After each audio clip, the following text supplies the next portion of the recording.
नमो ताहि जाते गए तरहंतादि महा करि मंगल करियो महा ग्रंथ करण पुका याते मिले समाज संग आवे निज पद मिथ्या भावय भावती जे प्रगटे निज भाव ते जयवंत रहो सदा एहि मोक्ष उपाय। श्री मोक्ष मार्ग प्रकाशित ग्रंथ से बीजा अधिकार पर चर्चा चाले છે। આજે ગુરુદેવના પ્રવચન સારમાં પર્યાય અપેક્ષાએ દ્રવ્ય અન્ય ભાષે છે।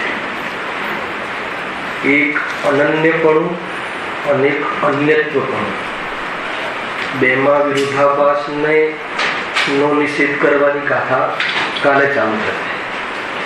ક્રિયાએ અપેક્ષાએ જોઈએ તો દ્રવ્ય અન્ય છે।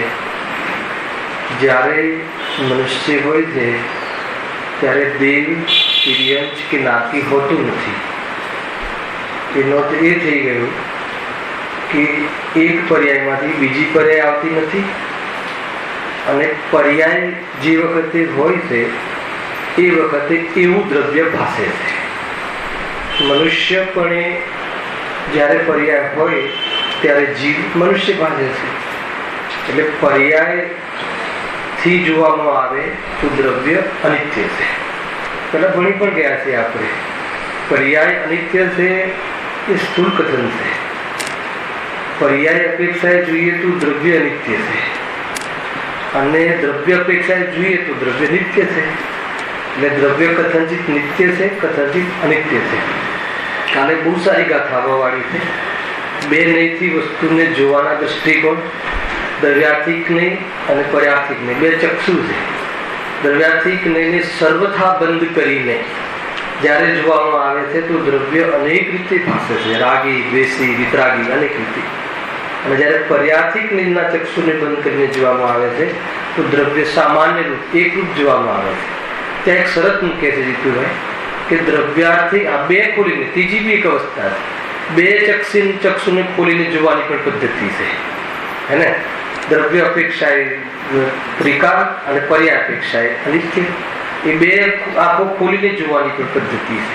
પણ એમાં એક બહુ જબરજસ્ત ટોનિક છે, તત્વ છે કે સર્વથા બંધ કરીને, ફોડીને નહીં, બસ એટલો નિયમ જોડે રાખવાનો છે। આંખ ફોડી નથી નાખવાની, નિશ્ચય નહીં, આંખ બંધ કરીને એટલે ગૌણ કરીને એ ધર્મ, અને વ્યવહારની આંખ સર્વથા બંધ કરીને એટલે ગૌણ કરીને। જ્ઞાનમાં મુખ્ય ગૌણ છે ને, જ્યારે કોઈ ધર્મ દ્વારા વિશેષ સમજવામાં આવે, સર્વથા બંધ કરી દઈને એમાં પણ એક અર્થ છે। જ્યારે અહીંયાથી એમ કહેવામાં આવે કે આત્મા રાગી છે, એમાં મેં કોઈ નય બોલ્યો નથી, પણ તમારે શું સમજવાનું કે આ પર્યાયના ચક્ષુ ખોલીને વાત છે। તો પર્યાયથી જોવામાં આવે તો આત્મા પૂરેપૂરો રાગી થયો છે, એ અપેક્ષા તો પૂરો રાગી થયો છે, તમામ પ્રદેશમાં રાગ વ્યાપક છે। આ કયો ચક્ષુ ખોલે? પર્યાર્થિક નહીં। એ વખતે દ્રવ્યાર્થિક નહીં ચક્ષુને શું કરવાનું છે? સર્વથા બંધ, થોડું બી નથી ખોલવાનું। ખ્યાલ આવે? કારણ કે બધા પ્રશ્નો આવે છે ને, ના ગુરુદેવ તો એને રાગી નથી કહ્યું ને, તો એ ખોલ્યો કહેવાય, એટલે ખોલવા નથી, બંધ કરવા અમને ખબર છે। ગુરુદેવ તો કહે કે અમને ખબર છે કે એનામાં રાગ સ્વભાવ અપેક્ષા તો એમાં રાગ છે જ નહીં, પણ હાલ અમારે વાત નથી કરવી, એકદમ ચૂપ થઈ જાઓ એ બાબતમાં। અત્યારે રાગ કઈ અપેક્ષા છે એ સમજવામાં આવે છે, અને એ કમ્પ્લીટ બંધ કરવાની વાત। જ્યારે વક્તા અર્થાત સ્વયં શ્રોતા જીનવાણી સમજે ત્યારે જે નહીંથી સમજે એમાં પૂરેપૂરે એ નહીંથી સમજે। એ વખતે ઓલો ચક્ષુ ગૌણપણે જ્ઞાનમાં રહે, પણ ગૌણપણે જ્ઞાનમાં તો રહે, પણ વિચારમાં હાલ નથી લેવાનું એને। આ સમજવાની પદ્ધતિ છે ને, એ રીતે ત્યારે દ્રવ્યાર્થિક ની વાત ચાલે કે ભાઈ આત્મામાં ત્રણેય કાળે રાગ નથી. હવે નહીં તો આપણે બોલ્યા જ નહીં કોઈ. કયા નહીંથી વાત ચાલે છે? દ્રવ્યાર્થિક નહીં, અર્થાત નિશ્ચય નહીં, અર્થાત શુદ્ધ નહીં. ઠીક છે, આ નહીં મુખ્યતાથી વાત ચાલે છે. એ વખતે નહીં તમે કહો છો બરાબર છે, ત્રણેય કાળે શુદ્ધ તો છે, પણ હમણાં રાગ તો થાય છે, અમને તો દ્વેષ પણ થાય છે, બધું થાય છે, ચૂપ રહો. હમણાં એ નહીંની વાત નથી કરવી, એ કમ્પ્લીટ બંધ. અમને ખબર છે વર્તમાન પર્યાયમાં કમજોરી છે, રાગ છે, પણ હાલ અમને અમારે સ્વભાવને ઓરથી દ્રવ્યને વ્યવસ્થિત સમજવું છે. પણ એ મૂળ છે એ રીતે. હવે ફોડી નાખીને એટલે શું? હવે છે જ નહીં પર્યાયમાં દ્રવ્ય સ્વભાવમાં રાગ છે જ નહીં, એ તો દ્રવ્યાર્થિક નહીં. એ વખતે પર્યાર્થિક એને ફોડી નાખવું એ ચક્ષુને. હાલ પણ રાગ નથી, હવે વર્તમાનમાં પણ અમને તો રાગ નથી એમ કહીને પાછો આદરે તો રાગ જ. એટલે આ પદ્ધતિ બતાવી રહ્યા છે, બહુ સરસ છે. સામાન્ય તમને ટિપ્સ આપી તમને કાલે ગાથા ચાલશે ત્યારે વિશેષ ખ્યાલ આવશે ને કઈ વાત હશે તો આપણે ની ચર્ચા પણ કરીશું. બીજા અધિકારના અંતર્ગત મોક્ષ માર્ગમાં આપણે કયો ટોપિક આવ્યા છે? ઘાતી અઘાતી કર્મ અને તેના કાર્ય. એમાં 4 ઘાતી કર્મ સંબંધી જીવમાં શું કાર્ય થાય છે, અર્થાત તો કયા કાર્યમાં નિમિત્ત બને છે, એની આપણે ચર્ચા સમાપ્ત થઈ હતી. અને પ્રશ્ન આપણે ગઈ વખતે વ્યાખ્યાન વાંચ્યો હતો. શું છે? ઘાત નામ તો અભાવનું છે. એક ચર્ચા કોની થઈ ગઈ? ઘાતી કર્મ. કે આત્માની પર્યાયમાં સ્વભાવના ઘાતમાં નિમિત્ત બનવા વાળા કર્મોને ઘાતી કર્મ કહે છે. પર્યાય શબ્દ ઘણી જગ્યાએ નથી નાખેલું હતું કે આત્માના સ્વભાવમાં ઘાતમાં નિમિત્ત બનવા વાળા કર્મોને ઘાતી કર્મ કહે છે. જ્ઞાનાવરણીય, દર્શનાવરણીય, અંતરાય અને મોહનીય 4 કર્મની આપણે ચર્ચા થઈ ચૂકી છે.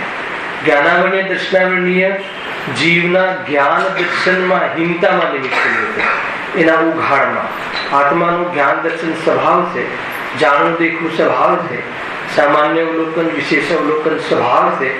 એ સ્વભાવને પૂરી રીતે વ્યક્ત ન થવા દેવો, અર્થાત તો હિંમતામાં નિમિત્ત બનવા વાળા જ્ઞાનાવરણી, દર્શનાવરણી કર્મ નો ઉદય જે છે એ કર્મને શું કહે છે? ઘાતી કર્મ. પછી બીજા મોહનીય કર્મ. એ કયા ગુણમાં? શ્રદ્ધા અને ચારિત્ર ગુણની વિપરીતતા. શ્રદ્ધા અને ચારિત્ર અર્થાત તો વિપરીતતા અને વિભાવ બે લીધું ને. વિપરીતતા અને અસ્થિરતા. શ્રદ્ધા વિપરીતતામાં નિમિત્ત બને છે. શ્રદ્ધાનું જે અશુદ્ધ કાર્ય કયું છે? વિપરીતતા, વિપરીત માન્યતા. અને ચારિત્રનું રાગ દ્વેષ આદિ અસ્થિરતા, વિભાવરૂપ પડમન. તો આ બે ગુણનું જે વિભાવરૂપ પડમન છે અર્થાત વિપરીત રૂપ પડમન છે, એમાં નિમિત્ત બનવા વાળા કર્મને કયું કર્મ કહે છે? મોહનીય કર્મ. અને ચોથું અંતરાય કર્મ. જીવને દાન, લાભ, ભોગ, ઉપભોગ, વીર્ય સ્વરૂપની રચના, દીક્ષા આદિના ભાવ, પર્યાયમાં રાગના અભાવનું સામર્થ્ય પ્રગટાવવાનું કાર્ય, એમાં જે બાધા પહોંચાડે છે, એમાં વિઘ્ન કરે છે, એમાં વિઘ્નમાં નિમિત્ત બને છે, એમાં કયું કર્મ નિમિત્ત બને છે? અંતરાય કર્મ. આ પ્રકારે આપણે 4 કર્મનું અહીંયા ચર્ચા થઈ હતી. હવે એમાં એક અંતિમ લીટી એક પેરેગ્રાફમાંથી વાંચીને અનુસંધાન કરીએ છીએ. એ પ્રમાણે પેજ નંબર 28 પહેલા પેરેગ્રાફની બીજી 2 લીટી, છેલ્લી 2 લીટી. એ પ્રમાણે ઘાતી કર્મોના નિમિત્તથી અહીંયા સુધી એ પ્રમાણેમાં જેટલી બી હમણાં હાલ કથા કહી એ ચર્ચા થઈ. એ પ્રમાણે ઘાતી કર્મોના નિમિત્તથી જીવના સ્વભાવનો અનાદિથી જ ઘાત થયો છે. ક્યાંથી ઘાત થયો છે? અનાદિથી.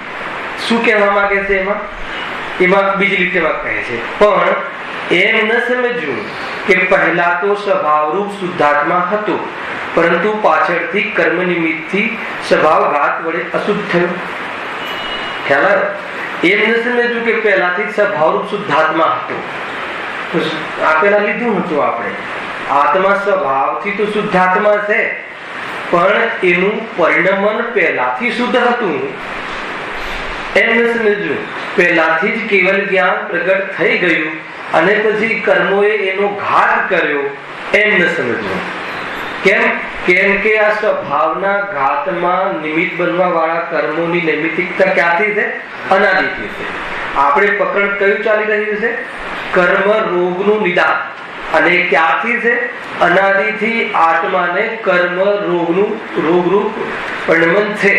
કર્મના ઉદયમાં આવી હિંમતારૂપ સ્વયં જીવ પોતાના અશુદ્ધ ઉપાદાન દ્વારા એ રીતે પરિણમિત થઈ અને સંસારમાં સુખને પ્રાપ્ત થયો નથી. આટલો ખ્યાલ આવે કે સરળ સરળ છે, પણ એનો અર્થ એમ ન સમજવું કે પહેલા કંઈક શુદ્ધાત્મા હતો એટલે પહેલા શુદ્ધાત્મા હતો એટલે શું? પર્યાયમાં પણ શુદ્ધતા પ્રગટ થઈ હતી અને પછી જ્ઞાનાવરણીય કર્મએ આવી અને કેવલ જ્ઞાનનો નાશ કર્યો, એમ નથી. અને એના માટે સ્પેશિયલ પ્રશ્ન કર્યો. જ્યારે આ વાત પંડિતજીએ કરી તો એમને ખ્યાલ હતો કે શ્રોતાઓને પ્રશ્ન થશે. કયો પ્રશ્ન થશે? કે ઘાત નામ તો અભાવનું છે. ઘાત તો એને કહેવાય કે વસ્તુ હોય અને પછી એને નાશ કરવામાં આવે, અર્થાત એનો અભાવ કરવામાં આવે. ખ્યાલ આવે પ્રશ્ન ક્યાંથી? જો કેવી રીતે વિચાર આવે. ઘાત તો એને કહેવાય. તો શ્રોતાએ પૂછ્યું હશે પંડિતજીને, કાં તો સ્વયં પ્રશ્ન કર્યો કે પંડિતજી તમે કહો છો બરાબર છે કે સ્વભાવનો ઘાત કરે છે, તો ઘાત તો એને કહેવાય કે જેનો હોય અને પછી અભાવ થાય. એ પ્રશ્ન કર્યો. ઘાત નામ તો અભાવનું છે. હવે જેનો પહેલા સદભાવ હોય તેનો અભાવ કેવું બને? સરસ, બહુ સામાન્ય વાત. ઘાત તો એને કહેવાય કે જેનો અભાવ થાય, અને અભાવ તો ત્યારે થયો કહેવાય કે પહેલા સદભાવ હોય અને પછી અભાવ થયો. ખ્યાલ આવે કે નહીં? તમે ગયા ક્યારે કહેવાય? આવ્યા હોય તો ગયા કહેવાય, પણ આવ્યા જ નથી અને ગયા એ કેવી રીતે સંભવ છે? એ અહીંયા પ્રશ્ન કર્યો છે. પરંતુ અહીં સ્વભાવનો તો સદભાવ છે જ નહીં. સ્વભાવનો સદભાવ નથી. કયા સ્વભાવનો સદભાવ નથી? પર્યાયમાં સ્વભાવ તો પ્રગટ થયો જ નથી. એ તો ત્રિકાલ સ્વભાવને તો આવરણ લાગુ પડતું જ નથી. ખ્યાલ આવે તેજભાઈ? ત્રણેય કાળે જ્ઞાન સ્વભાવ કેવલ જ્ઞાનની શક્તિના પર તો આવરણ છે જ નહીં. શક્તિઓ તો ત્રણેય કાળે પ્રગટ છે વસ્તુ તરીકે. પર્યાયની અપેક્ષા આવે તો કેવલ જ્ઞાનીને પણ અપ્રગટ છે. શું કહો છે? કેવલ જ્ઞાનીને અપ્રગટ છે એટલે શું? શક્તિ ક્યારે પણ, ગુણ ક્યારે પણ પર્યાયમાં આવતો જ નથી. વસ્તુનું સ્વરૂપ છે. હવે તમે દ્રવ્યગુણ પર્યાય ભણી રહ્યા છો ને એટલે આ સમજાશે. અને આ 49મી ગાથા અવ્યક્ત બોલ, અવ્યક્ત નો બોલ છે ને, તે કેવલ જ્ઞાનની પર્યાયમાં પણ જ્ઞાન ગુણ વ્યક્ત થતો નથી, પ્રગટ થતો નથી. પર્યાય રૂપે ગુણ થઈ જતો નથી. કેમ? પ્રગટ થઈ જાય, પર્યાયમાં ગુણ આવી જાય તો કેવલ જ્ઞાનની પર્યાય કેટલા સમયની? એક સમયની. તો જ્ઞાન ગુણ એક સમયનો થઈ જશે. એના તર્ક બધા તમને સૂચન સારમાં મળશે. કેવલ જ્ઞાનની પર્યાયનું એ પર્યાયનું જ સામર્થ્ય છે કે કેવલ જ્ઞાન સ્વરૂપ જોઈ અને એ પ્રમાણે સામર્થ્યને પ્રગટ કરી દીધું. એ સ્વરૂપ છે. તો અહીંયા કહે છે કે પરંતુ એ સ્વભાવનો તો સદભાવ છે જ નહીં, તો પછી ઘાત કોનો કર્યો? એટલે પર્યાયમાં અમારે કોઈ કેવલ જ્ઞાન તો છે જ નહીં. અમારે પર્યાયમાં કોઈ સર્વજ્ઞતા અર્થાત પૂર્ણ સુખ કે એવું કઈ પ્રગટ નથી, એવો સદભાવ થયો જ નથી. પછી આ ભાવ કઈ રીતે થાય? તો વસ્તુમાં સ્વભાવ તરીકે તો સદભાવ છે અને પર્યાયમાં અભાવ તરીકે પણ ત્યાં કાર્ય થઈ રહ્યું છે. પર્યાયમાં અભાવ તરીકે સ્વભાવનો અભાવ રહેવો અને સ્વભાવ તરીકે વસ્તુમાં કાયમ રહેવું, એ બે પ્રકારના ધર્મ, એ બે પ્રકારની યોગ્યતાઓ એક સાથે દ્રવ્યમાં રહી શકે છે. ખ્યાલ આવ્યો? ગજબ છે. દ્રવ્યમાં ત્રણેય કાળે સ્વભાવનું કાયમી સ્વભાવ તરીકે રહેવું અને પર્યાયમાં એનું અભાવ તરીકે રહેવું, બે પ્રકારની યોગ્યતાઓ, એક ત્રૈકાલિક યોગ્યતા અને એક ક્ષણિક યોગ્યતા, બંને યોગ્યતાઓનું એક સાથે દ્રવ્યમાં રહેવામાં કોઈ પણ પ્રકારનો વિરોધ આવતો નથી. વસ્તુનું સ્વરૂપ છે. પણ ક્ષણિક યોગ્યતા પણ ત્રૈકાલિક યોગ્યતા સદૃશ્ય થઈ જાય, એ રૂપે થઈ જાય તો એ પર્યાયને અધ્યાત્મ માર્ગમાં દ્રવ્યથી અભેદ થઈ કહેવાય. આગમમાં તો પર્યાય દ્રવ્યથી અભેદ જ છે. હે ને? કઈ રીતે? હવે ત્યાં શું લગાવશો? કથંચિત અભેદ છે. કઈ રીતે અભેદ છે? કે જ્યાં દ્રવ્ય છે, જેવડું દ્રવ્ય છે એવડી પર્યાય. સાથે હું પ્રવચન લેતો રહીશ. પર્યાય કેવડી હોય? દ્રવ્યની જેવડી, ક્ષેત્ર અપેક્ષા. અને જ્યાં દ્રવ્ય છે ત્યાં એથી અભેદ પણ છે. ખ્યાલ? ભિન્ન કઈ રીતે છે? કે દ્રવ્ય ત્રિકાલવર્તી છે, પર્યાક્ષણવર્તી છે, એ અપેક્ષા ભિન્ન પણ છે. બદલાય છે એટલે ભિન્ન પણ છે. પણ પર્યાયના પ્રદેશો અને દ્રવ્યના પ્રદેશો ભિન્ન નથી. પર્યાય કોઈ બીજે થતી હોય એવું નથી. પણ અભેદ થઈ ક્યારે કહેવાય? અધ્યાત્મ માર્ગમાં કે પર્યાય સ્વયં પોતાના ત્રિકાલ સ્વરૂપના સામર્થ્યને અનુભવ કરે અને એ પ્રમાણે સદૃશ્ય થઈ જાય, નિર્વિકલ્પ થઈ જાય. પર્યાય વસ્તુ પણ નિર્વિકલ્પ છે અને પર્યાયમાં પણ વિકલ્પ ન રહે તો એ પર્યાયને શું થઈ કહેવાય? અધ્યાત્મ માર્ગમાં અભેદ થઈ કહેવાય. કેમ? કેમ કે દ્રવ્યનો અનુભવ પર્યાય અભેદ કરીને કરી શકે છે.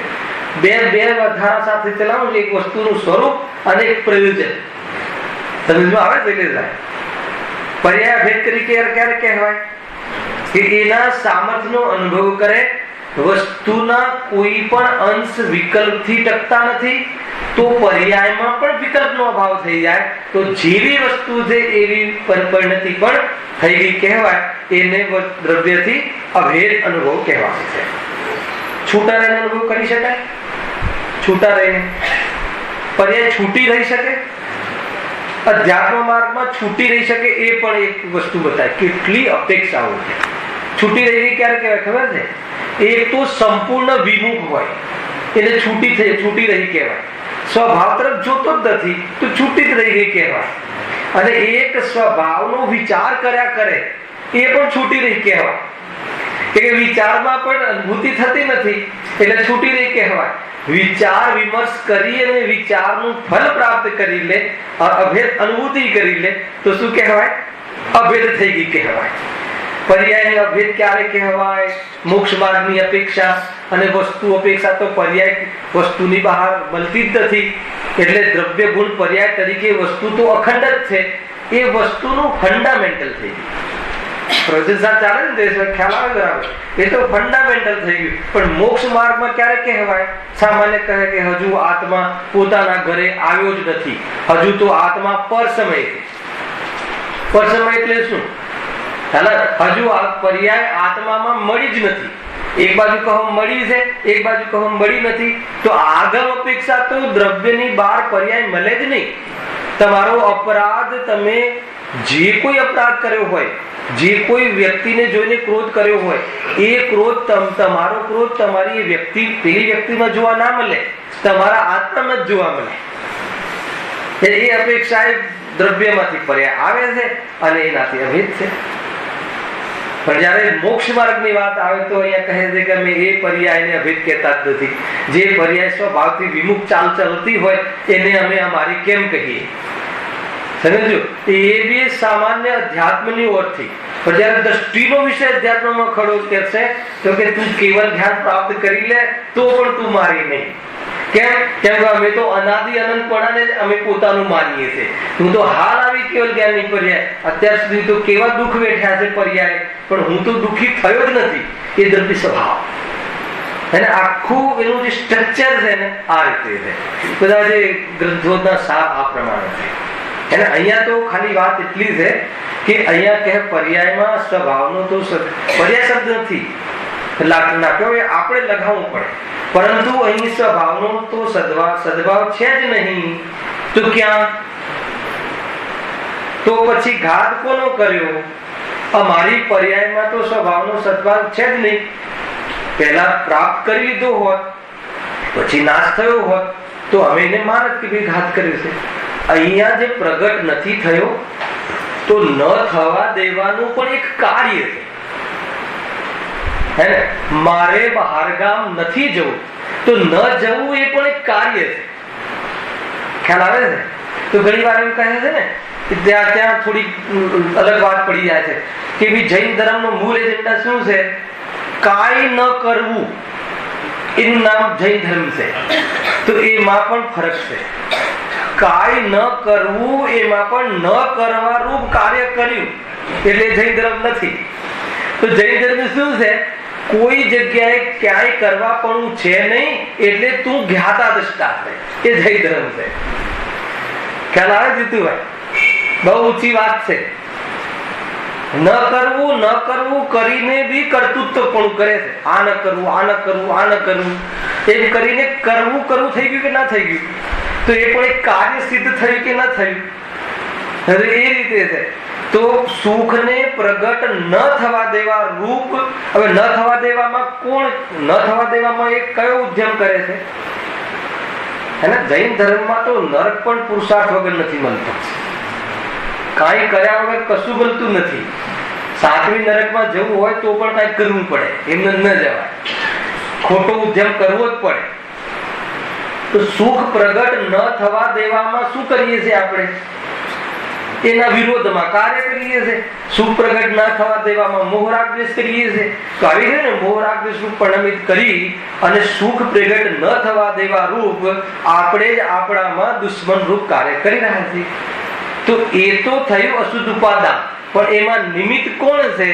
તો કે એમાં કર્મ નિમિત્ત છે, ઘાતી કર્મ નિમિત્ત છે. તો એ રીતે એનું સમાધાન થયું. હજુ બહુ વિશ્લેષણ, બહુ સરસ જવાબ આપે છે પંડિતજી. તો જુઓ અહીંયા, જીવમાં અનાદિથી જ એવી શક્તિ હોય છે. ઉત્તર ચાલે છે. જીવમાં અનાદિથી જ એવી શક્તિ હોય છે કે જો કર્મનું નિમિત્ત ન હોય તો કેવળ જ્ઞાન આદિ પોતાના સ્વભાવરૂપ પ્રવૃત્તિ. આમાં કયા શક્તિ, કોની શક્તિની વાત થાય છે? એનો જો બીજું ચરણ વાંચો, જો કર્મનું નિમિત્ત ન હોય તો કેવળ જ્ઞાન આદિ પોતાના સ્વભાવરૂપ પ્રવર્તે. નિમિત્ત પણ ક્યાં હોય? ત્રિકાળ સ્વભાવમાં હોય કે પર્યાયમાં હોય? તો પછી અહીંયા કઈ શક્તિની વાત કરી છે? પર્યાયમાં શક્તિની વાત કરી છે કે દ્રવ્યની શક્તિની વાત કરી છે? હજર છે. દ્રવ્યમાં તો કેવળ જ્ઞાન શક્તિ ત્રિકાળ છે. એમાં તો કોઈ કર્મને નિમિત્ત થવાની તાકાત જ નથી કે કેવળ જ્ઞાનની ત્રિકાળ શક્તિના પર આવરણ કરે. પરંતુ એ શક્તિનું પ્રગટ થવું એવી શક્તિ પર્યાયમાં છે. સમજો, બહુ ઊંચી વાત છે. કેવળ જ્ઞાનની શક્તિ તો તમામ જીવોમાં છે અને તમામ જીવોની પર્યાયમાં, સાંભળજો, તમામ જીવ કહું છું, સર્વ જીવોની પર્યાયમાં પણ કેવળ જ્ઞાનની રૂપી અર્થાત અનંત શક્તિઓને પ્રગટ કરવાની પર્યાયમાં શક્તિ છે. હવે એ પર્યાયમાં જે શક્તિ છે, શું કહે છે? એને એક ગુરુદેવના પ્રવચનમાં વાત આવી હતી. શ્વેતાંબર શાસ્ત્રમાં એમ લખ્યું છે કે જે અભવ્ય જીવ હોય છે એને મન પર્યાય અને કેવળ જ્ઞાનના આવરણ હોતા નથી. ખ્યાલ? અર્થાત તો મન પર્યાય ને કેવળ જ્ઞાનની શક્તિ હોતી નથી. ગુરુદેવ કહ્યું કે તદ્દન ખોટી વાત છે. ખ્યાલ? કે આવરણ હોવું અલગ વાત છે. અંદર પર્યાયમાં શક્તિ તો પર્યાયમાં શક્તિ જે છે સર્વ ભાવાંતર છિદે, એ શક્તિ તો અભવ્ય જીવને પણ છે પર્યાયમાં. પણ એ અભવ્ય કેમ છે? કેમ કે પ્રગટ કરવા રૂપ પુરુષાર્થ કરતો નથી એટલે પર્યાયમાં એને પણ આવરણ છે અને એ આવરણ ક્યારે હટી જાય એવી જાતિનું સામર્થ્ય એ પ્રગટ કરવાને સામર્થ્ય નથી. પણ એને શક્તિ નથી એવું નથી. શક્તિ હોવું જુદી વાત અને પ્રગટ કરવા રૂપ પુરુષાર્થનું સામર્થ્ય હોવું અલગ વાત. પણ એવી જાતિનું સામર્થ્ય કરતો નથી. સમજમાં આવે? એટલે પાંચે આવરણ છે ને એને, અભવ્યને પણ પાંચે આવરણ છે. આવરણ છે એનો અર્થ થઈ ગયો કે પર્યાયમાં શક્તિ તો છે પણ પર્યાયમાં પણ પ્રગટ કરવા રૂપ એનામાં એવી જાતિનું સામર્થ્ય નથી. હાલ આવરણ હટાઈ શકે એવી જાતિનું સામર્થ્ય નથી. એને ત્રણેય કાળ એવું સામર્થ્ય નથી અને ભવ્ય જીવને હાલ સામર્થ્ય નથી. અસંગી પંચેન્દ્રિયપણામાં પડ્યો હોય તો એવા અભવ્ય જીવ હોય, એવા ભવ્ય જીવ હશે એકેન્દ્રિયમાં કે જે ભાવિ તીર્થંકર બનવા વાળા હશે, કેવલી બનવા વાળા હશે. એકેન્દ્રિયમાં પડ્યા છે હાલ અનંત જીવો જે ભવ્ય કહેવાય. અને એવા અનેક જીવો મુનિ દિશામાં વિચરી રહ્યા છે કે જેને આત્મદર્શન થવાની પાત્રતા પર્યાયમાં નથી. પર્યાયમાં શક્તિ તો છે પણ એને યોગ્ય કરવાની એનામાં એવી તાત્કાલિક ક્ષમતા એનામાં નથી, ક્ષણિક ક્ષમતા નથી. ગજબની વસ્તુ છે ભાઈ.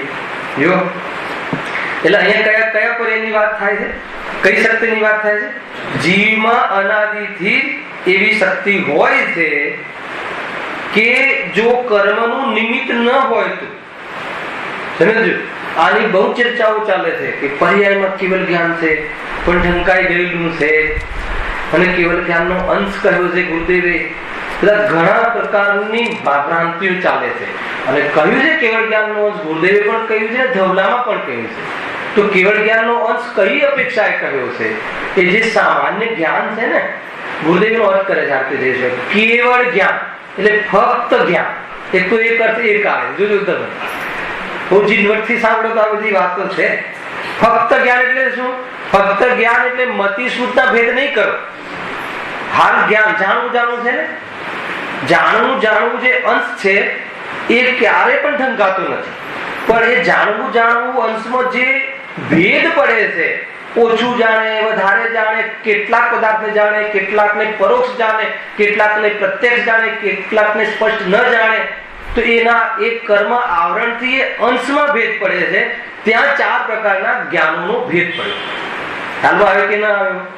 બહુ ઊંચી વાત છે, ટેકનિકલ વાત છે, પણ સમજવા જઈએ છે. જ્ઞાનનો ઉઘાડ તો જીવ માત્ર ને છે ભાઈ. એવું નથી કે જ્ઞાનનો જે સામાન્ય જ્ઞાન જાણવું ચૈતન્ય શક્તિનું જે પડમન છે એ ક્યારે ના હોય? જાણવું તો નિરંતર હોય છે. હવે જે જાણવાનો અંશ ખુલ્લો છે એ જાણવાની અપેક્ષા કેવળ જ્ઞાન જેવું છે, કેવળ જ્ઞાનનો જ અંશ છે. એ જ જાણવાનો અંશ દ્વારા જાણનારની દ્રષ્ટિ કરી લે તો એ જાણવાના અંશમાં કેવળ જ્ઞાનની શક્તિ ખીલી જાય છે, સંપૂર્ણ જાણવા પણ નમી જાય છે. એટલે એને શું કહ્યું? કેવળ જ્ઞાનનો અંશ કહ્યું. પણ કેવળ જ્ઞાનનો અંશ એટલે અર્થ એને લેવો કે ક્ષાયિકનો અંશ છે, કે કર્મનો ક્ષય થઈને એટલો થોડો જગારા માર દેતો હશે ને એ પણ જાણી લેતો હશે, એમ નહીં. જાણવાની અપેક્ષા.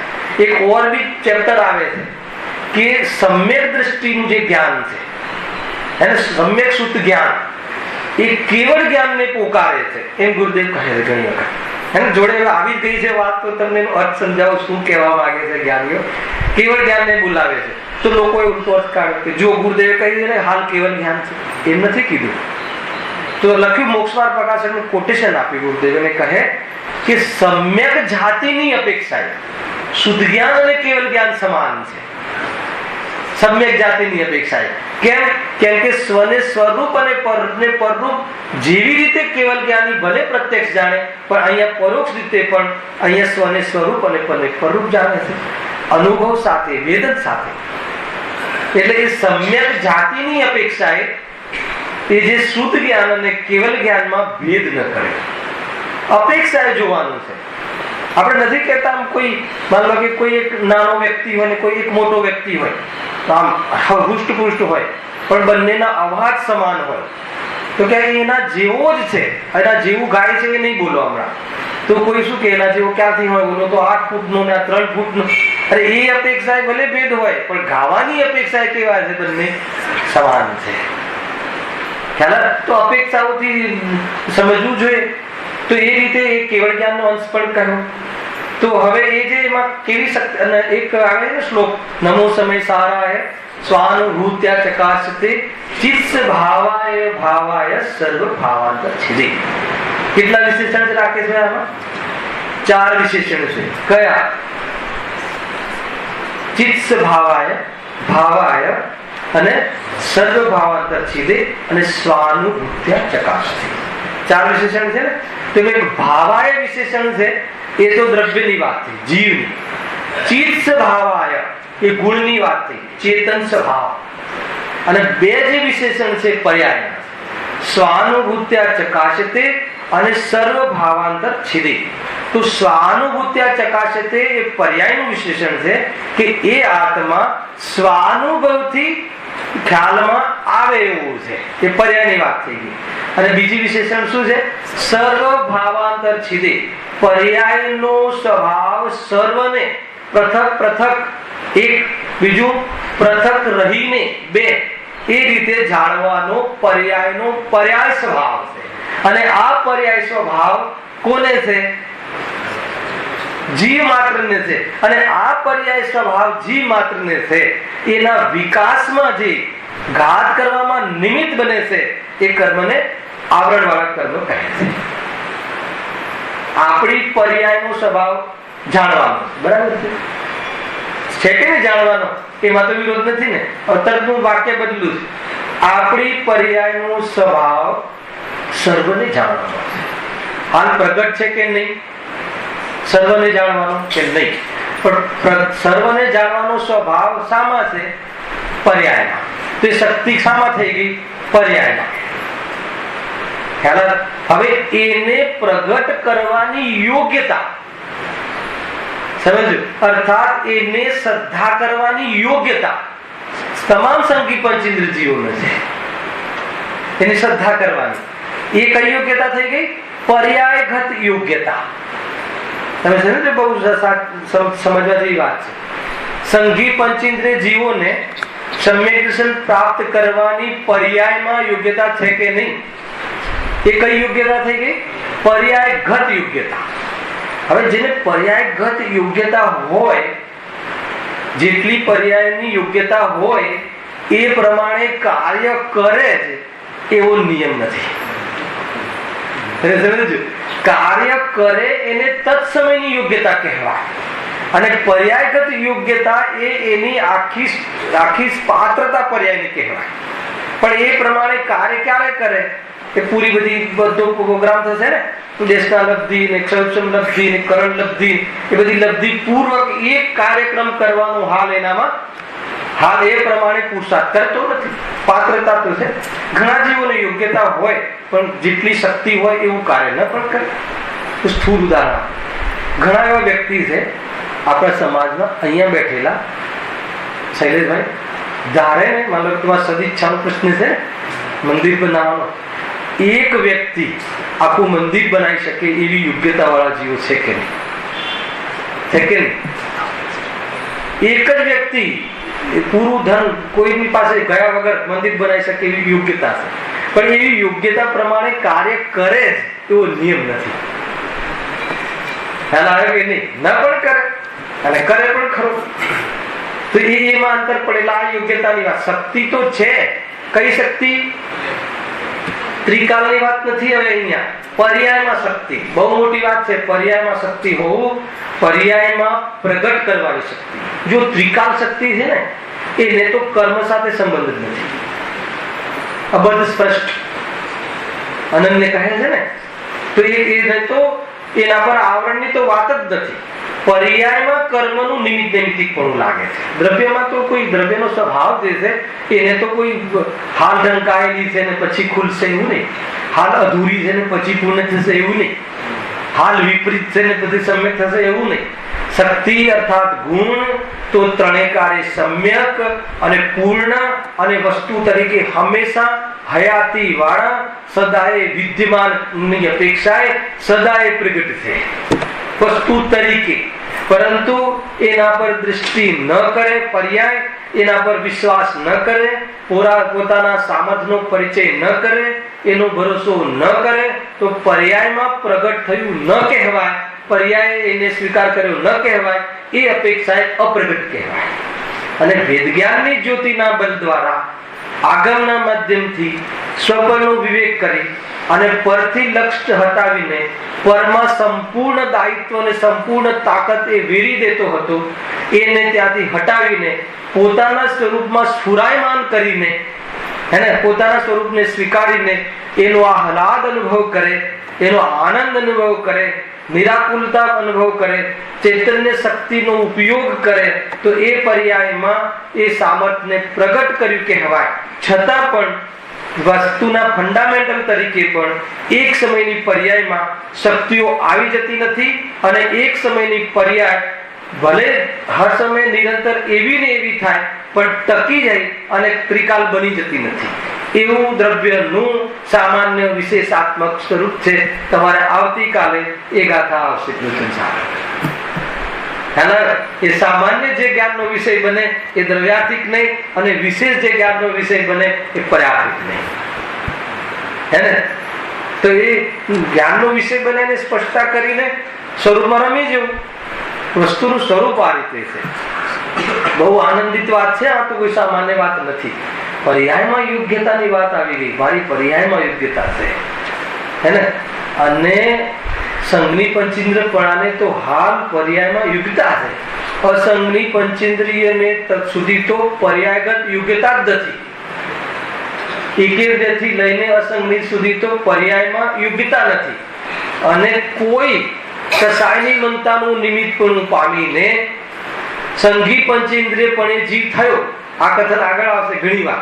હવે એટલે શું? એની પર્યાયમાં વિવેક કરવાની યોગ્યતા થઈ. હવે વિવેક કરે અને ન કરે એ અલગ વાત થઈ. હવે તીવ્ર મોહમાં બધી ખબર હોવા છતાં પડ્યો રહે સત્ય વિષયોમાં, એ વાત અલગ છે. એ આખી વાત અલગ છે. પણ એને ખ્યાલ છે સત્યનું વ્યસન છે. હે ને? એક પિતા પોતાના બાળકને સિગરેટ પીવા દેતા નથી, પણ પોતાના માટે સિગરેટ મંગાવે છે. ના ખ્યાલ આવે કે બેટા જરા નીચે ગલ્લીથી લઈ આવે છે 2 સિગરેટ, પણ કે જોજે તું એકાદ કસ નહીં લઈ લેતો. ખ્યાલ આવે કે નહીં? એને ન પીવા દે તો એ શું છે? એને ખબર તો છે ને કે સિગરેટ પીવી હાનિકારક છે. ગજબ છે. પોતે છોડી શકતો નથી, પણ હાનિકારક છે એનો બોધ છે. બોધ હોવા છતાં એ બાજુ બસ તીવ્ર મોહમાં એ છે. એને ખબર છે ડૂચા નીકળી જશે, કેન્સર થઈ જશે, બધી ખબર છે, પણ એને માન્ય છે કસાય સહન થતી નથી એ ટાઈપની, એટલે ત્યાં પ્રવર્તે. ભલે મરણ થાય તો થાય, પણ એને કસાય સહન થતી નથી. અનેક પ્રકારે સમજવા જેવા વિષયો છે. આ તો આપણને અહીંયા પંડિત ટોડરમલજી દ્વારા વાત મળી કે આપણી પર્યાયમાં પણ તાકાત છે. એ શક્તિને આવરણ કરે. જો હવે તમને ખ્યાલ આવશે, જીવમાં અનાદિથી જ એવી શક્તિ હોય છે. આમાં કોઈ ભેદ નથી કર્યો કે અભવ્ય ને કે ભવ્ય ને કે કોઈ નહીં. એકેન્દ્રિય જ્યારથી હોય છે જીવ ત્યારથી અનાદિથી એવી શક્તિ હોય છે. કેવી શક્તિ? કે જો કર્મનું આવરણ હટી જાય તો કેવલ જ્ઞાન થઈ જાય. જો નિમિત્ત પ્રધાન કથન છે, કોઈ કર્મએ કેવલ જ્ઞાન રોક્યું છે એમ નથી, પરંતુ કેવલ જ્ઞાન જ્યાં સુધી ન થાય ત્યાં સુધી કેવલ જ્ઞાનાવરણે કર્મનું આવરણ હોય, પાકી વાત. એટલે એના કેવલ જ્ઞાનને રોકવા વાળો કોઈ બીજો પદાર્થ તો છે જ નહીં. સ્વયમે પોતાના અશુદ્ધ ઉપાદાનથી બાંધેલા કર્મ ઉદયમાં આવ્યા, અને વર્તમાનમાં ઉદયમાં આવ્યા છતાં પર્યાયમાં શક્તિ હોય અને એ ચોકી જાય, ચેતી જાય તો આવરણ એના સ્વકાલમાં મટી જાય ને કેવલ જ્ઞાન લઈ લે. જીવમાં એ તાકાત છે, પરંતુ એ એના ઉપાદાન તરફ જોતો નથી અને એ પ્રમાણે આવરણ થયા રાખે છે. ખ્યાલ આવે કે નહીં? એટલે એવું ડરવાની વાત પણ નથી. તો કોઈ કહે કે આવરણ છે અમારું તો અનાદિથી, એટલે તો કેવલ જ્ઞાન નથી થતું. બોલો હવે શું કરીએ? હવે કર્મને કેવી રીતે રીઝવવા અને કેવી રીતે આપણું ઘર છોડે? ખ્યાલ આવે? તો શું કહે? પર્યાયમાં શક્તિ છે, એને ઘાટવામાં જ્ઞાનાવરણે કર્મનો ઉદય નિમિત્ત છે. એ લખ્યું કે જો કર્મનું નિમિત્ત ન હોય તો કેવળ જ્ઞાન આદિ પોતાના સ્વભાવરૂપ પ્રવૃત્તિ. પરંતુ અનાદિથી જ કર્મનો સંબંધ હોય છે, તેથી એ શક્તિનું વ્યક્તપણું ન થયું. એટલે શક્તિ અપેક્ષા એ સ્વભાવ છે તેનો વ્યક્ત ન થવા દેવાની અપેક્ષાએ ઘાત કર્યો એમ કહીએ છીએ. આપણે બીજા ઘણી વાતો લઈ લીધી, પણ અહીંયા તો ખાલી એ સિદ્ધિને સરળ એ સિદ્ધ કરવું છે. પ્રશ્ન એ પૂછ્યો કે ઘાત તો એને કહેવાય કે જેનો અભાવ થાય, અને અભાવ એને કહેવાય કે જેનો સદભાવ હોય અને પછી ન રહે. તો પછી અમારે તો એવો સ્વભાવનો સદભાવ હતો જ નહીં, તો પછી અભાવ અર્થાત ઘાત કઈ? પ્રશ્ન ખ્યાલમાં આવ્યો? સીધી સરળ રીતે વાત કરી પંડિતજીએ કે અનાદિથી જીવની એવી શક્તિ છે. જીવમાં અનાદિથી જ એવી શક્તિ હોય છે કે કર્મનું જો નિમિત્તપણું લાગુ ન પડે, કર્મ જો નિમિત્ત ન હોય તો કેવળ જ્ઞાન આદિરૂપ સ્વભાવરૂપ પ્રવર્તે. એટલે સ્વભાવરૂપ પ્રવર્તતો નથી, એનો અર્થ એ થઈ ગયો કે કેવળ જ્ઞાન આદિ કર્મનો બંધ છે. તો અનાદિથી કેવળ જ્ઞાન આદિ કર્મનો બંધ છે એટલે સ્વભાવ અહીંયા પ્રગટ થતું નથી. એટલે સ્વભાવનું પ્રગટ ન થવું, એને પણ વ્યક્ત ન થવું. શક્તિ તો છે પણ એની વ્યક્તિ ન થવી, એનું વ્યક્ત ન થવું, એને અમે અભાવ કહીએ છીએ. એનો લાભ નથી લેતો એને અભાવ કહીએ છીએ. એટલે વ્યક્ત ન થવા દેવાની અપેક્ષાએ ઘાત કર્યો એમ કહીએ છીએ. ખ્યાલ આવે એવું છે ને? આમાં તો બહુ સરળ વસ્તુ છે. હા, એ બી એક છે ને વ્યક્ત. એ તમને ઇકોનોમીના આધાર પર કહ્યું હતું ને કે ભાઈ નુકસાન ન થવું એ પણ ન થવું. હવે જેમ જેમ કોમ્પિટિશન વધી જશે બિઝનેસમાં, બિઝનેસ બી શીખવાડી દઉં તો પછી કઈ રીતે કમાવું, ખર્ચો ઓછો કરી, બીજો કોઈ ઉપાય નથી. હે ને? પૈસાનો બચાવ કરવો એનું નામ નફો. હવે કઈ રીતે? ખર્ચો ઓછો કરીને. ખર્ચો ઓછો કરવાથી ઘણા લાભ છે. હે ને? ઘણી પ્રવૃત્તિ ઓછી થઈ જશે. પણ તકલીફ એ છે કે પ્રવૃત્તિ ઓછી કરીને કરવું શું? ઘણા એવા મળે છે જીવ કે બધું જ છે, બધું જ છે કે ભાઈ અમારી પાસે બધું જ છે, સાધન સંપન્ન સુખ જે દુનિયામાં કહેવાય છે. તો હવે શું કરવું? હવે શું કરવું પ્રશ્ન છે. અને પછી એને શું કરવું ના જવાબો જે પૈસા કમાવાના લોભ વાળા જીવો મળી જાય તો એને ઘણા પ્રયોગો આપે કે તમે કીટી પાર્ટી જોઈન કરો તો 4 કલાક તો તમારે એમાં જતા રહેશે. બધું ટોપ ટીપ ટોપ ગોઠવી આપે તમને. અને હવે આટલા પૈસા બધું છે, પર્સનાલિટી ડેવલપ કરો તો એના માટે 2 કલાકનો ક્લાસ છે. ખ્યાલ આવે કે નહીં? સાફ થઈ જશે એનો ઉપયોગ. જીવ જતો રહે, જોડાય છે તરત. ક્યાં કે કમાવાની નહીં બધું તો જાણે હવે ને. હે ને? કોઈ ચિંતા તો છે ને. જેને કયું ક્ષેત્ર કહેવાય, કર્મ શું કહેવાય છે? ભોગ ભૂમિ જેવું થઈ ગયું છે એને. કે હવે તો એને ખાલી ભોગ ભોગવવાના છે, કર્મ તો કઈ કરવાનું નથી, કમાવાનું. ખ્યાલ આવે છે કે નહીં? તો એ મૂળ આવે એ અનુકૂળતા મળી છે. એવું નથી કે કોઈ ધનિષ્ઠ વ્યક્તિ હોય, એ તો ધનિષ્ઠ વ્યક્તિ છે એને તો એવી જાતિની પણ અનુકૂળતા છે કે કમાવાના સમયમાંથી બચાઈ શકે ઉપયોગ. તો એને અહીંયા લગાવો એ એની મુખ્યતાથી વાત છે. હવે એ પણ જરૂર નથી. કમસે કમ આપણે 12, 25, 50 જેટલા વર્ષ જીવીશું એટલા વર્ષ સુધી તો હવે કઈ માનવ નથી જરૂર. તો પછી શું જરૂર? ખ્યાલ આવે કે નહીં? કોઈ કઈ પછી શું જરૂર છે? ખ્યાલ આવે? અને બધીની બાળકોનું એક વાર બી જોવા આવે છે કોઈ? આવી શકે ખરો? ઓળખે ખરો? ઓળખે તો કઈ કરી શકે ખરો? અને અરે એની જ વિરોધી પાર્ટીમાં જન્મ લઈ લે તો એના વિરોધમાં ઉભો રહેલો દેખાય. ફરીથી કોઈ એના વિરોધી ફેમિલીમાં જન્મ લઈ લે તો કોમ્પિટિશનમાં દેખાય. કોઈ દમ નથી ભાઈ. મારે કહેવાનો અર્થ એ છે કોઈ દમ નથી. સમય હોય એને પણ અને ન હોય એને પણ. કોઈનો ઉદય એવો હોય કે 8-10 કલાક કામ કરે, 12 કલાક ત્યારે રોટલા ભેગો થાય તો પણ કોઈ ચિંતાનો વિષય નથી. કેમ કે ત્યાં ભેદ જ્ઞાન અને આત્મા તો મોજૂદ છે, ત્યાં કાર્ય કરી શકે. કેમ કે પોતાના સુખને રોકવા માટે રોટલા તો કાંઈ કરી શકતા નથી, પણ કર્મ પણ કાંઈ કરી શકતા નથી.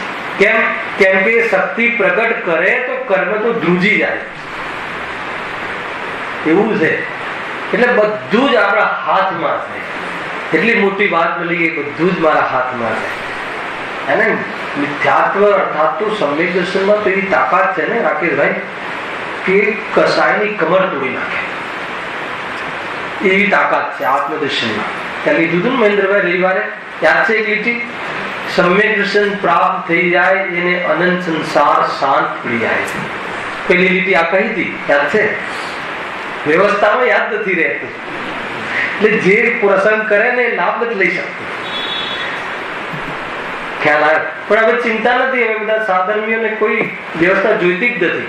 ચૂપચાપ આવીને પોતાની જગ્યા લઈ લઈને બેસી જાય. બધું બહુ તત્વજ્ઞાનના કારણે ઘણો ફેરફાર થઈ ગયો. કાંઈ વાંધો નહીં. તત્વજ્ઞાન જ્યાં પ્રવચન ચાલુ થયું બધું બંધ. એ રીતે સમ્યક દર્શન કસાયની શક્તિને તોડી નાખે, કમર તોડી નાખે. પછી જે સામાન્ય કસાય આવે ને ચારિત્રના દોષની તો હલેલી આવે. પોતે એમ થાય હું ક્યારે જવાના ત્યાં કઈ એને હું કેટલો બી ભાવ વ્યક્ત કરું છું પણ આ જોડાતો જ નથી. એને એટલે એમ થાય કે અહીંયા મારું કામ નથી. ખ્યાલ આવે? કસાય એટલી તકતી નથી. એટલે કોઈ એવી જાતિની કેટેગરી નથી કે આ કરી શકે ને આ ના કરી શકે. એક જ છે, સંઘની પંચેન છે. બસ બાહ્ય કેટેગરી અને અંતરંગ કેટેગરી કે તારી મહિતા ને તારી રુચિ અને રૂચવું જોઈએ, સંસારમાં થાક લાગવો જોઈએ, આ બધા લક્ષણ. તો પછી કાર્ય કર્મ નથી રોકતા અને કોઈ નથી રોકતું. પણ આ કર્મની મુખ્યતાથી ચર્ચા છે કે મારું જે આપણું કેવલ જ્ઞાન આદિ રોકાઈ રહ્યું છે એમાં નિમિત્ત તો એની કેવલ જ્ઞાનની શક્તિ નથી રોકાઈ ગઈ. કેવલ જ્ઞાનની શક્તિમાં હાનિ નથી આવી, પણ એની પ્રગટ કરવાની શક્તિ જે પર્યાયમાં છે એમાં અગર જો કર્મ નિમિત્ત ના હોય તો પર્યાય ખીલી જાય. કેમ કે જેને પર્યાય કેવલ જ્ઞાન રૂપે ખીલી ગઈ છે એને જ્ઞાનાવરણી આદિ ઘાતી કર્મ હોતા નથી. એનો અર્થ એ થઈ ગયો નિમિત્ત તરીકે જ્ઞાનાવરણી આદિ કર્મ હોય છે, પરંતુ જ્યાં આત્મા પોતાના શુદ્ધ ઉપાદાનથી કસાયની મનતામાં અગર સ્વરૂપનો વિચાર કરે છે તો બી સત્તામાં ઘાતી કર્મ તો હલે છે. આપણે લીધું હતું આ પંચ પરમેશ્વરના સ્વરૂપમાં, હે ને? શું લાભ છે અર્યંત આદિ એના સ્વરૂપ સમજવાની? એક આખું ચેપ્ટર હતું. તેમાં લખ્યું આ પંડિતજીએ કે જો અર્યંતના સ્વરૂપના માધ્યમથી પોતાના સ્વરૂપનો વિચાર કરે અને એટલી પાત્રતા અને જ્ઞાનની એટલી ક્ષમતા તો હાલ પર્યાયગત યોગ્યતામાં પ્રાપ્ત જ છે, હે ને? ગુરુદેવ કહે છે કે ધંધાની નવરાશની આડે આ વારંવાર જીવ કેવા પાપ કરે છે કે પોતાના પતિને અર્થાત પોતાના આત્માને જોવાનો સમય નથી. જે પત્ની પાસે પોતાના પતિને સામે જોવાનો સમય ના હોય એ પત્નીને સમાજમાં શું કહેવાય? આવે ને? તો જે પર્યાયને પોતાના સ્વરૂપની સામે જોવાનો સમય ના હોય ને ધંધા આદિની નવરાશ ન હોય એમાં પાપ એટલો કર્યા કરે છે. એ કહે છે કે ભેદ એ વખતે જો કરે તો એ સત્તામાં જે કર્મ છે પૂર્વમાં બાંધેલા, હે ને? નિકાતિત નિગતિ છોડી દો હાલ, હે ને? એનો જયારે વારો આવશે ત્યારે સમજીશું. ચીકડા કર્મ હાલ છોડી દો કે સત્તામાં રહેલા જે ઘાતી કર્મ છે, જે બહુ તીવ્ર બંધ કર્યો હોય, અનુભાગ વાળો, ફલદાન શક્તિ વાળો, એ પણ ત્યાં નબળા પડી જાય. સત્તામાં ને સત્તામાં એવું નિમિત્ત નૈમિત્તિક સંબંધ છે. જ્ઞાનની ચૈતન્યની તાકાત ઓછી થોડી છે. ચૈતન્ય જે દિવસે જાગી જાય પરિણતિમાં, હે ને? નિત્ય ઉદ્યોતમાન છે પર્યાયમાં પણ એ જાગૃતિનો સ્વીકાર કરી લે. જે દિવસે એ રીતે જાગૃત થઈ જાય શ્રદ્ધાને ભેળવીને, સમ્યક શ્રદ્ધાને, તો એ દિવસે અરે સમ્યક શ્રદ્ધાના વિકલ્પાત્મક બી ભેળવીને જાગૃત થઈ જાય તો કહે છે કે એનો એ કરણ લબ્ધિમાં શું થઈ જાય? પ્રાયોગિક લબ્ધિમાં, હે ને? અનંત જે બંધ હોય એ કેવો થઈ જાય છે? અસંખ્યાત ને કેટલો છે કઈ અંતકોળાકોળી થઈ જાય એ શબ્દ છે. ગમે એટલો મતલબ તમે મોટો બંધ કરેલો હોય તમારા નિમિત્તે. કર્મની શું કિંમત? આગળ તો એક આખું ચેપ્ટર મૂક્યું છે કે કર્મ બલવાન છે એમ કરીને ચેપ્ટર આના પછી તરતા વાળું છે. જુઓ આગળ હવે. હા, વળી 4 અઘાતી કર્મોના નિમિત્તથી કેટલી આગળ છે.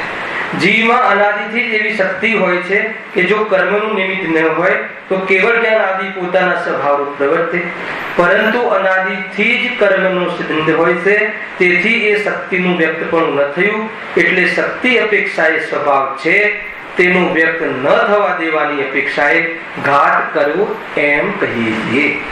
શક્તિનો ઘાત કર્યો કે શક્તિની વ્યક્તતા ન થવા દેવામાં ઘાત કર્યો કહેવાય. કોઈ ચિંતાનો વિષય એ રીતે નથી કે શક્તિનો ઘાત કરી શકે એવું છે જ નહીં. કે શક્તિનો ઘાત થઈ જાય તો શું થાય? દ્રવ્ય નાશ થઈ જાય. ખ્યાલ આવે? દ્રવ્ય શાનું બનેલું છે? ગુણોનું, શક્તિઓનું, ગુણોના સમૂહને દ્રવ્ય કહે છે. હવે એક ગુણ નાશ થઈ જાય તો દ્રવ્ય નાશ થઈ જાય, અને એમ તો સંભવતું નથી. તો નાશ શું થાય છે? પર્યાયમાં વ્યક્ત ન થવા દે. પર્યાય પણ સમયવર્તી પર્યાય રહિત દ્રવ્ય ક્યારે હોતું નથી. એટલે પર્યાયનો એ રીતે પણ નાશ થતો નથી. પણ પર્યાયમાં પ્રવસ્વા ભાવનું ન આપવું એનું નામ શું છે? અભાવ. તો એ રીતે ઘાત થયો કહેવાય. પણ આવું ક્યારે બને છે? કે જ્યારે જ્ઞાનાવર્ણ આદિ કર્મનો ઉદય હોય. અને કેમ? કે જો એનું નિમિત્તપણું ન હોય તો શક્તિ પ્રગટ થઈ જાય છે કે નથી થતી? કેવલ જ્ઞાનીને એ રીતે કેટલામાં હેતુ આપ્યા છે, કેટલી રીતે આને ઠોસ સમજાવ્યું છે એ રીતે આગળ આવે. વળી 4 અઘાતી કર્મોના નિમિત્તથી આત્માને બાહ્ય સામગ્રીનો સંબંધ બને છે. કઈ વાત પૂરી થઈ? ઘાતી કર્મ. 4 ઘાતી કર્મની વાત પૂરી થઈ. ઘાતી કર્મનું ફળ ક્યાં આવતું હતું? જીવની પર્યાયમાં, એટલે એને જીવ વિપાકી પણ કહે છે. હવે અઘાતી કર્મનું ફળ ક્યાં આવે છે? એનું કાર્ય જીવના કયા સિચ્યુએશનમાં એ કાર્ય કરે છે, અર્થાત જીવમાં કયા કાર્યમાં નિમિત્ત બને છે, એને અઘાતી કર્મ. તો અઘાતી કર્મ તો વળી 4 અઘાતી કર્મોના નિમિત્તથી આત્માને બાહ્ય સામગ્રીનો સંબંધ બને છે. હે ને? બાહ્ય સામગ્રી એટલે એના સંયોગમાં એનો નિમિત્ત પણ બને છે. ત્યાં કયા છે 4 અઘાતી કર્મ? વેદનીય, આયુ, નામ અને ગોત્ર. આ 4 અઘાતી. અઘાતીનો એક સીધો અર્થ કરીએ તો ઘાતમાં નિમિત્ત ન બને. તો કયા ઘાતમાં નિમિત્ત ન બને? જીવના સ્વભાવના ઘાતમાં ડાયરેક્ટ નિમિત્ત ન બને. ખ્યાલ આવે કે નહીં? તો એની પર્યાયમાં એટલે સીધો સંબંધ એ સમજવો હોય સામાન્ય કે જીવનો સ્વભાવ કયો છે? જ્ઞાન, દર્શન, સુખ, વીર્ય. તો એમાં એના ઘાતમાં એને પ્રગટ થવામાં, એને અપ્રગટ થવામાં આ નિમિત્ત બનતા નથી. કયા? અઘાતી કર્મ. અઘાતી કર્મથી પ્રાપ્ત થયેલી સંયોગમાં સામગ્રી પણ જીવના સ્વભાવમાં એટલે સુખ દુઃખમાં નિમિત્ત બનતી નથી. મારે આ કહેવું. આનો સીધો ના નીકળ્યો કે ના નીકળ્યો? એને કોઈ સામાન્ય વાત નથી કહેતો. તમને એમ લાગે કે આ બહુ સામાન્ય વાત છે. કેમ કે જેટલા પણ જીવ છે અજ્ઞાની, એ જીવને જે પોતાનો સુખ દુઃખ, જે સુખ સ્વભાવ છે એનો સંબંધ સામગ્રી સાથે સીધો જોડે છે. સામગ્રી એટલે શું? જીવના સંયોગમાં મળવા વાળી સામગ્રી. શરીરના સગાઓ એટલે શેષ જીવ અને જીવ, તથા જે પ્રાપ્ય છે, જે જીવન દરમિયાન જે ધન આદિ, યશ આદિ પ્રાપ્ત થાય છે, અને જે અપ્રાપ્ય છે. અપ્રાપ્ય એટલે કે જન્મતાની સાથે જ મળી જાય છે, એના પ્રાપ્ત કરવા માટે કઈ એને કર્યું નથી અને મરણ સુધી રહે છે. અને પ્રાપ્ય એટલે આ પ્રવચન સાહેબનો શબ્દ છે. પ્રાપ્ય એટલે કે જે જન્મ્યા પછી નવું પ્રાપ્ત કરે છે અને એ જીવન દરમિયાન રહે અને ન પણ રહે. એવા ધન આદિ પદાર્થ, એવા પુત્ર પુત્રી આદિ સંયોગ અને બીજા જીવ પણ, એ સામગ્રી, એનો સંયોગ, એ સામગ્રીનું ઉત્પત્તિ નહીં, એ સામગ્રીનું તો પોતાના ઉપાદાનથી રહેવું થાય, પણ એની સાથે આપણો સંબંધ, એની સાથે આપણું રૂડા સંબંધ હાલ કે નહીં, એ સંબંધનું નિમિત્તપણું, અર્થાત એ સંબંધી મળવા સંબંધીનું કાર્ય કયા કર્મનું ફળ છે? અઘાતી કર્મનું ફળ છે. તો ક્યાં મળે છે? સંયોગ. હવે અઘાતીનો અર્થ શું કાઢ્યો છે ભાઈ? કે સ્વભાવમાં ઘાત ન કરે, એમાં નિમિત્ત ન બને, એટલે મારા સુખના અભાવમાં નિમિત્ત ન બને. એનો અર્થ સીધો જે થઈ ગયો કે આ જે સામગ્રી આદિ મળે છે એ મારા સુખમાં ઘાત કરવામાં નિમિત્ત પણ બનતા નથી. કે જેટલી પણ અજ્ઞાની જીવ રાશિ છે એ બહારના જે પ્રાપ્ય પદાર્થો છે, ખોરાક, ભોજન, વ્યંજન, વસ્ત્ર, રોટી, કપડા, મકાન, ધન, એના કે 3 રત્ન કયા હતા ને? રત્નત્રયની વ્યાખ્યા કરાઈ હતી મને મહેન્દ્રભાઈ કે રત્નત્રય વિશે આપણે ચર્ચા કરીશું. તો દીર્ઘ સંસારી જીવોના કયા 3 રત્ન છે? રોટી, કપડા, મકાન. હેલા ને? એનાથી એ પોતાને દરિદ્ર કાતો એનાથી પોતાને આસામી માને છે. તો ત્યાં કયા 3 રત્નની વાત હતી? સમ્યક દર્શન, સમ્યક જ્ઞાન, સમ્યક ચારિત્ર્ય. અને વ્યવહારથી દેવશાસ્ત્ર ગુરુ. 3 રત્ન. શું કરે? રત્ન શું કરે? અંધકાર દૂર કરે અને દરિદ્રતા દૂર કરે. ત્રણેય પ્રકારના રતનમાં લાગુ પડે છે. જળ રતન બી શું કરે? અંધકાર દૂર કરે, પ્રકાશ આપે, અને રત્નો જેની પાસે હોય તો દરિદ્રતા દૂર કરે. પણ એ તો સામાન્ય વાત છે. દેવશાસ્ત્ર ગુરુ અનાદિના અંધકાર દૂર કરવામાં નિમિત્ત બને અને પોતાનું ધન જે છે સબકો દે દી સબકી નિધિયા છે ને, પૂજનમાં ભાઈ હર્ષદભાઈ છે ને, તો પોતાની આપણી જે નિધિ છે, અનંત ગુણ છે, એ આપણને આપી દીધી, બતાવી દીધી, એટલે આપણી દરિદ્રતા પણ દૂર કરી દીધી. અને રત્નત્રય પોતે સમ્યક દર્શન જ્ઞાન ચારિત્ર એટલે અનાદિનો અંધકાર દૂર કરી દીધો. એક પણ પદાર્થથી પરાધીનતા નહીં એટલે દરિદ્રતા દૂર થઈ ગઈ. તો એ રીતે કહ્યું. તો અહીંયા એ જે રોટી કપડા ઓર મકાન જે છે એ જે છે એ શું છે? એનાથી આપણે સુખનો સુખ શું છે? આત્માનો સેવા એને ઘાતવાનું સીધું કારણ માનીએ છીએ આપણે. અહીંયા કહે છે કે અઘાતી કર્મથી મળેલો માલ સામગ્રી એને આત્માના સુખના ઘાતમાં નિમિત્ત કઈ રીતે હોઈ શકે? એનું એક સીધું ઉદાહરણ આપું કે એ સામગ્રી અગર આત્માના એ સામગ્રીનો વિયોગ થઈ જવો, એ સામગ્રીનું ન રહેવું, જતું રહેવું અગર આત્માના સુખ ગુણમાં ગાંઠવામાં નિમિત્ત બનતું હોય તો જેટલા બી આપણા સિદ્ધ ભગવાન છે અને જેટલા આપણા મુનિરાજ છે એને એ બધા કેવા કહેવાય? દુઃખી કહેવાય. કેમ કે એમની પાસે એ સામગ્રી નથી. અઘાતી કર્મનું એ ફળ છે કે કોનું? અરે અઘાતી કર્મને જીતી લીધા છે, એને કર્મને જીતી લીધા છે. એવું નથી કે એમને અઘાતી કર્મનો એવો અસાતાનો ઉદય આવ્યો કે બધું ચાલ્યું ગયું એટલે મુનિ થઈ ગયા, એમ નથી. બધું હતું એ છોડીને ચાલ્યા ગયા, હે ને? કાં તો એ તને છોડીને ચાલી જશે, કાં તો તું એને છોડીને ચાલી જા. તું એને છોડીને ચાલી જઈશ એમાં તારી શોભા છે, એ તને છોડીને ચાલી જશે એમાં તારી શોભા નથી. બરાબર છે દીધુભાઈ? નક્કી કરજો. ધન શરીર આદિ આપણને છોડીને, જો ધન છોડીને આપણને ધન છોડીને જતું રહે તો લોકો આપણને ભિખારી કહે, બરાબર ને? શરીર છોડીને જતું રહે તો આપણને કહે કે મરી ગયો. અને આપણે શરીરને ધનને છોડીને જતા રહીએ તો ત્રિલોક પૂજ્ય કહેવાય, હરિહંત કહેવાય. કેટલું અંતર છે હે ને? છોડવા મૂકવાની શું વાત છે? એના પ્રત્યેનો રાગ, એના પ્રત્યેનું મમત્વ છોડવાની વાત છે. એને મારે આગળનું ચેપ્ટર ચાલુ કરવું નહોતું વિકલ્પમાં, એટલે તમને સામાન્ય હવે અઘાતી કર્મમાં વેદનીય કર્મ, જેને વેદનીય કર્મમાં સૌથી જયારે કર્મ બંધ થાય ને તો સૌથી વધારે કર્મ પરમાણુ વેદનીયમાં જાય છે. એને આ કરનાનું એવું રહસ્ય છે. અને વેદનીય કર્મ સાથે જીવને બહુ લડાય છે. કેમ કે સાતા અસાતા એ જ જીવનનું ધ્યેય લાગે છે સંસારી જીવને. અને અહીંયા અઘાતી કર્મનો શું રોલ છે એ સાતા અને અસાતામાં, એની ચર્ચા આપણે કાલે વિશેષ રીતે ત્યાંથી શરૂઆત